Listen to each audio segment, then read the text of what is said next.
എൻ്റെ അഭിപ്രായത്തിൽ രാഷ്ട്രീയക്കാരെയൊക്കെ കൂടുതൽ അഴിമതി നടത്തുന്നത് ഉദ്യോഗസ്ഥരാണ്. എന്നാൽ രാഷ്ട്രീയക്കാരെ നമുക്ക് 5 വർഷം കൂടുമ്പോൾ മാറ്റാൻ സാധിക്കും, പക്ഷേ ഉദ്യോഗസ്ഥരെ അങ്ങനെ മാറ്റാനും സാധിക്കില്ല.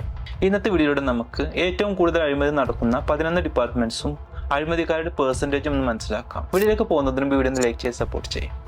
ഈ ലിസ്റ്റിൽ 11ാം സ്ഥാനത്തുള്ളത് എക്സൈസ് ഓഫീസേഴ്സാണ്. ഇവരുടെ കൂട്ടത്തിൽ 38% അഴിമതിക്കാരുണ്ടെന്നാണ് പറയുന്നത്. 10ാം സ്ഥാനത്ത് പവർ ഡിപ്പാർട്ട്മെന്റ്. ഈ കൂട്ടത്തിൽ 41% അഴിമതിക്കാരുണ്ടെന്നാണ് പറയപ്പെടുന്നത്. 9ാം സ്ഥാനത്ത് ട്രാൻസ്പോർട്ട് ഡിപ്പാർട്ട്മെന്റ് 42%. 8ാം സ്ഥാനത്ത് പോലീസ് ഓഫീസേഴ്സ് 43%. 7ാം സ്ഥാനത്ത് ഫയർ ഡിപ്പാർട്ട്മെന്റിലുള്ളവർ 45%. 6ാം സ്ഥാനത്ത് ഇൻകം ടാക്സ് ഡിപ്പാർട്ട്മെന്റ് 47%. 5ാം സ്ഥാനത്ത് മുനിസിപ്പൽ കോർപ്പറേഷൻ ഓഫീസേഴ്സ് 57%. 4ാം സ്ഥാനത്ത് പൊല്യൂഷൻ ഡിപ്പാർട്ട്മെന്റ് 59%. 3ാം സ്ഥാനത്ത് GST ഓഫീസേഴ്സ് 62%. ഈ ലിസ്റ്റ് 2ാം സ്ഥാനത്തുള്ളത് property and land registration officers ആണ്, 68%.